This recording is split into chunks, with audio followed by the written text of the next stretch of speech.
पागल सेना और शेर नहीं छेड़े जाते, क्योंकि ये पलटवार करते हैं। एक किसान का बेटा अग्निवीर बनता है, फौज में जाता है, सेवाएं देता है मां भारती को। लेकिन उसी सेवा के दौरान एक प्रशिक्षण में, एक कार्यक्रम के दौरान जो है उनको चोट लगती है, एक बस्ट लगता है और उस दौरान उनका एक शरीर का जो अंग है वो भंग हो जाता है। उसके बाद उन्हें सेना से बैटल कैजुअलिटी का सर्टिफिकेट देकर बाहर का रास्ता दिखाया जाता है। लेकिन उस व्यक्ति के साथ त्रासदी ये होती है, अमरनाथ जायसवाल है वो, कि इन्हें कोई कंपनसेशन नहीं मिलता है। ये अग्निवीर है। राहुल गांधी की भागलपुर में हुई सभा में जो जीप पर चढ़कर जिस लड़के ने ये कहा कि शेर को, सेना को नहीं छेड़ना चाहिए, वो पलटकर वार करता है। तो अमरनाथ जायसवाल से बात करेंगे और साथ में हमारे साथ हैं कर्नल रोहित चौधरी जी, और इनसे हम समझेंगे कि एक्चुअली में क्या समस्याएं हैं। टेक्निकल पॉइंट्स को लेकर सर ब्रीफ करेंगे, उससे पहले हम घटना को लेकर अमरनाथ से बात करेंगे। तो अमरनाथ जी, राहुल गांधी की सभा में जब आप जीप पर चढ़ के आपने जब दहाड़ा, भावुक भी हो गए थे आप, और आपने कहा कि सेना को, शेर को छेड़ना नहीं चाहिए, पलटकर वार करता है। क्या त्रासदी हुई आपके साथ सेना में? कब आप इंडक्ट हुए, कब आप की सर्विस शुरू हुई और कब क्या रहा? मार्च 2023 से मेरी सर्विस शुरू हुई, फिर जनवरी 18 को मेरा ब्लास्ट हो गया 2024 में। मार्च 2023 आप बता रहे हैं। हाँ। तो 6 महीने की ट्रेनिंग हुई होगी आपकी। अच्छा, ट्रेनिंग कहाँ की आपने? ट्रेनिंग नासिक रोड, नासिक में आर्टिलरी किया आपने? आर्टिलरी में किया आपने। किस रेजिमेंट में फिर आपको भेजा गया? 282 मीडियम रेजिमेंट। 282 मीडियम में। उसके बाद आपने बताया, क्या तारीख बताई आपने जिस दिन आपके साथ घटना हुई? 18 जनवरी 2024। 18 जनवरी 2024 को। तो क्या घटना हुई थी, क्या हो गया था उस दिन? उस दिन मैं आर्मी वर्किंग पर था और रेंज में गया, टारगेट मार्क कर रहा था।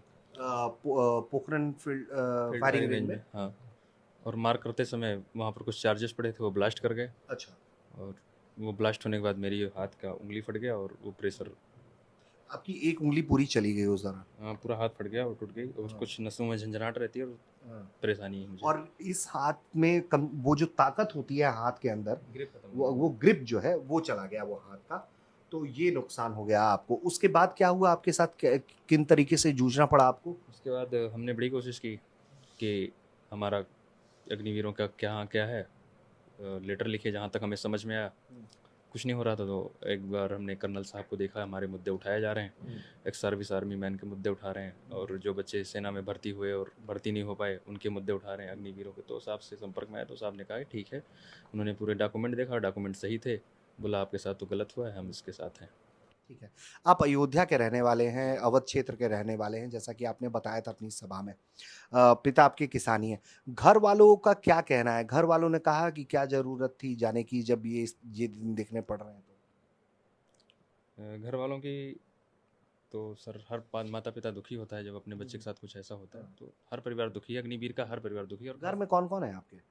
सिस्टर हैं, मम्मी है, पापा हैं और सारे। कमाने वाले आप ही थे? हाँ, मैं ही था। तो मुझे ये बस बता दें आप अब कि कहाँ कहाँ आपने मांग की है कि आपको मुआवजा मिलना चाहिए? लेटर है मेरे पास, हाँ हाँ, इसमें डेट पड़े हुए हैं, रक्षा मंत्रालय का मोहर लगा है 15 ये जनवरी का। अच्छा, 15 जनवरी का, 15 जनवरी 2025 2025 का। ठीक। आपने आरएम साहब को चिट्ठी लिखी? हाँ, फिर मैंने एक लेटर लिखा उसी डेट को। हाँ। 15 प्रधानमंत्री कार्यालय में भी लेटर दिया, पीएमओ को दिया आपने? और ये चीफ डिफेंस स्टाफ आर्मी। अच्छा, आपने सीओएस को दिया आपने? हाँ, सेना प्रमुख को दिया आपने। तो ये वो जो लेटर है अमरनाथ ने लिखा, तो ये एक त्रासदी इन्होंने पहले झेली और उसके बाद वो सिस्टम की मार भी झेल रहे हैं।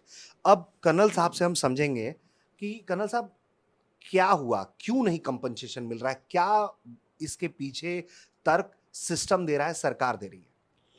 देखिए, सरकार ने अभी तक कोई भी तर्क नहीं दिया और सेना ने भी कोई तर्क नहीं दिया। जब ये अमरनाथ जो है, ये पिछले 1 साल से हमारे संपर्क में है, हमारे पास आया कि सर आप मुद्दे उठाते हो सैनिकों के, पूर्व सैनिकों के, मेरी जिम्मेदारी। तो हमने जब इसके डॉक्यूमेंट्स देखे तो उस समय पे इसकी सिर्फ एक बैटरी कमांडर ने एक चिट्ठी दे रखी थी कि आपका बड़ा अच्छा कार्य था, आपका ये इस तरह से आपकी बैटल कैजुअलिटी हो गई है, तो आपको अब घर भेजा जाता है और जो आपके ड्यूज़ हैं वो अगले कुछ समय के अंदर अंदर जल्दी ही आपको दे दिए जाएंगे। विद इन 90 डेज आपको ये बात 3 लिख कर दी गई है कि आपको दिए जाएंगे। हाँ, जो आपके कंपनी ड्यूज़ हैं, को। जो ड्यूज़ हैं उनको हाँ। 3 महीने के अंदर अंदर आपको भिजवा दिया जाएगा। तो ड्यूज क्या थे सर? देखिए, इसके जो सेना में इसने 2 साल काम किया, हर महीने 9,000 रुपया कटता हो, वो 9,000 रुपया कट के 2 साल का अगर इकट्ठा करो तो आप लगा लीजिए कि कितना हो गया, तकरीबन 2 लाख के आसपास तो यही हो, 2 लाख से ज़्यादा ये हो गया। तो ये भी और नहीं मिला। ये भी नहीं मिला जो कि जो मेरी तनख्वाह भी नहीं है, ये जो मेरी पेंडिंग पड़ी है कितने महीने की तनख्वाह आपकी पेंडिंग पड़ी हुई है? वो पूरे ऐसे जोड़ के काट के जोड़ते हैं ना कि लास्ट में हम हाँ, देंगे 10 लाख, हाँ। वो काटते रहते हैं, वो भी पेंडिंग अभी नहीं है। अच्छा।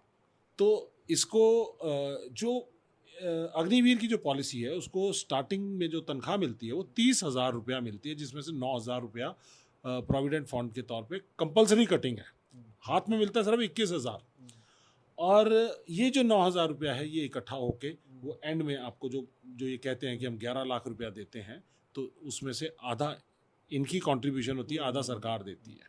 ठीक है, तो ये इसका जो कंट्रीब्यूशन था और जो सरकार का कंट्रीब्यूशन था वो अभी तक इनके पास नहीं आया। दूसरा, इनकी कुछ समय की जो तनख्वाह है वो पेंडिंग है। ये तो एक जो इसका पर्सनल चीज़ें हैं। इसके अलावा जो बैटल कैजुअलिटी का सर्टिफिकेट जिस तरह से इनको इनके कमांडर साहब ने लिखा है, ये आप देख सकते हैं, इसके अंदर लिखा है कि ये बैटल कैजुअलिटी माना जाए। Battle casualty The injury is attributed to military service The and injury recommended to is be classified as battle casualty. At battle. तो बैटल कैजुअलिटी का क्या अर्थ है सर यहाँ पे? अब हाँ, अब बैटल कैजुअलिटी सर्टिफिकेट इसका दो महीने पहले आया है, जिसको अमूमन 3 महीने से ज़्यादा नहीं लगने चाहिए। इसको तकरीबन 1 साल बाद ये बैटल कैजुअलिटी, तो ये बैटल कैजुअलिटी सर्टिफिकेट है। इस बैटल कैजुअलिटी सर्टिफिकेट से जो इसके जो कॉम्पनसेशन है, जो बैटल कैजुअलिटी को कॉम्पनसेशन देनी चाहिए वो इसको मिलना चाहिए। पहली चीज क्या बनता है सर? रेगुलर सोल्जर्स के लिए, बैटल कैजुअलिटी के लिए इसको इंश्योरेंस मिलनी चाहिए, इसको एक्सग्रेशिया अमाउंट मिलना चाहिए, आर्मी बेनेवोलेंट फंड से मिलना चाहिए, और जो इसके अलावा और भी हमारे कई AGIF है उससे इंश्योरेंस का मिलना चाहिए। स्टेट गवर्नमेंट की तरफ से भी बैटल कैजुअलिटी में कुछ मिलता है? तो वो बताता हूँ मैं आपको। ये सेंट्रल गवर्नमेंट जो है इस प्रोविजन के जरिए ये सब चीज़ें इनको मिलनी चाहिए। अगर इन सब को कैलकुलेट करें तो इसको 1 करोड़ के आसपास सरकार की तरफ से मिलना चाहिए कॉम्पनसेशन। लेकिन अनफॉर्चुनेटली जो अग्निवीर हैं उनकी जो पॉलिसी बनाई गई है उसके अंदर बैटल कैजुअलिटी अगर कोई हो जाता है तो 20% से नीचे बैटल कैजुअलिटी की परसेंटेज दी जाती है, तो उसमें उसको कुछ नहीं दिया जाता। 20% से ऊपर के बारे में तो लिखा हुआ है कि आपको ये चीज़ मिलेगी, लेकिन 20% से नीचे नहीं। अच्छा। तो ये अमरनाथ की थी 15% बैटल कैजुअलिटी दी गई जो उस डॉक्टर ने दिया है। जिस ये है जो डॉक्टर की असेसमेंट रिपोर्ट है 15%। जिस इंडेक्स फिंगर के जाने की वजह से एक आदमी की जिंदगी अस्त व्यस्त हो गई, जिसका जो देश का सैनिक होने के बाद उसको बेरोजगार कर दिया गया है। इसी फिंगर से सर हम फायर भी करते हैं। इसी फिंगर से फायर करते हैं। तो ये फाइटिंग आर्म में से इनको रीमस्टरिंग कर दी जाती है इन सर्विसेज। ऐसे आमतौर पर जब 20% से कम की कैजुअलिटी 20%, 30%, 40% उनके ऊपर भी कर दिया जाता है। हमारे बहुत सारे ऐसे लोग हैं जो 50% तक के भी डिसेबल्ड सोल्जर्स हैं। मैं 50% डिसेबल्ड सोल्जर हूँ। ठीक है, तो मैं अपनी 28 साल की नौकरी करके आया हूँ। तो ऐसे ही बहुत सारे लोग हैं जो डिसेबल्ड सोल्जर्स हैं। वो डिसेबिलिटी अगर उनकी फाइटिंग आर्म के अंदर इफेक्ट करती है तो उसको सर्विसेज में तब्दील कर दिया जाता है, सर्विसेज के अंदर रीमस्टरिंग कर दी जाती है। वो रेगुलर सोल्जर्स के भी की जाती है। लेकिन अग्निवीर के लिए ये इस तरह की कोई भी पॉलिसी नहीं है, रीमस्टरिंग करनी चाहिए थी। तो पहला तो इस पॉलिसी के अंदर बहुत बड़ी खामी है, इस पॉलिसी को रीवर्क करने की ज़रूरत है। दूसरी चीज़, अगर 15% बैटल कैजुअलिटी है तो इसका मतलब ये 85% फिट है। इसका मतलब ये है कि अगर जिस आदमी को 40% जो डिसेबल्ड है, अगर वो रेगुलर सोल्जर नौकरी कर सकता है तो ये 15% वाला क्यों नहीं नौकरी कर सकता, ये सवाल है। और इसको लेकर कोई नियम भी नहीं है अभी तक, अग्निवीरों के लिए कोई इस तरह का कोई नियम बनाया गया है? देखिए, अग्निवीर फौज में जो डिसेबिलिटी मैकेनिज्म है वो सबका सेम होता है। इंजरीज जो भी होंगी या किसी को कोई डिसेबल्ड है तो उसका शेप 1 होता है, जैसे S1, SH, APE, तो साइकोलॉजिकल अपेंडेजेस, ये अपेंडेजेस में आ जाता है A, तो ये A5 कर दिया, A1 2 3 4 तो हम रह सकते हैं, लेकिन A5 करते ही आपको घर भेज दिया जाएगा। तो ये इसकी जो डिसेबिलिटी की जो असेसमेंट की गई है वो पहली बात तो गलत की गई है, इसकी रीमस्टरिंग होनी चाहिए थी, वो नहीं हुई है। कहीं ना कहीं पे सिस्टम में गड़बड़ हुई है। दूसरी चीज़ ये है कि अग्निवीरों के साथ ये भेदभाव क्यों, और बहुत सारे ऐसे इंडेक्स फिंगर वाले जिनका डैमेज हो रखा है, रेगुलर सोल्जर्स जिनके हाथ कटा भी हुआ है, उनको भी रीमस्टरिंग की गई है हमारे सर्विसेज के अंदर। तो इसकी एक फिंगर की वजह से, अग्निवीर होने की वजह से इसकी रीमस्टरिंग नहीं हुई, ये गलत है।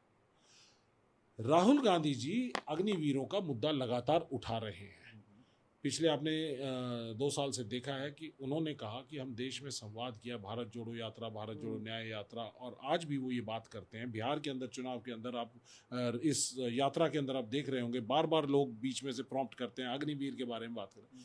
तो राहुल गांधी जी अग्निवीरों के मुद्दे हमेशा उठाते रहे। उन्होंने कहा कि अग्निवीर, ये जो अग्निपथ पॉलिसी है, ये देश की सेना के लिए और यूथ्स के लिए बिल्कुल हानिकारक है, इसको जाना चाहिए और अग्निवीरों को रेगुलर करना चाहिए। और जो अग्निवीर जिस टाइम लाए थे तो 1.5 लाख बच्चे जो पेंडिंग भर्ती वाले थे, जो आर्मी एयरफोर्स के अंदर अपनी भर्तियां की इंतज़ार कर रहे थे, सब कुछ हो गया था, ज्वाइनिंग लेटर इंतज़ार कर रहे थे, तो उनका मुद्दा राहुल जी ने पार्लियामेंट में भी उठाया और हमने, कांग्रेस ने फैसला किया अपने न्याय पत्र के अंदर कि हम अग्निपथ योजना को ख़त्म करेंगे, अग्निवीरों को रेगुलर करेंगे और 1.5 लाख बच्चों को, ये जो है पेंडिंग भर्ती वाले, उनको पेंडिंग भर्ती उनकी कंप्लीट करेंगे।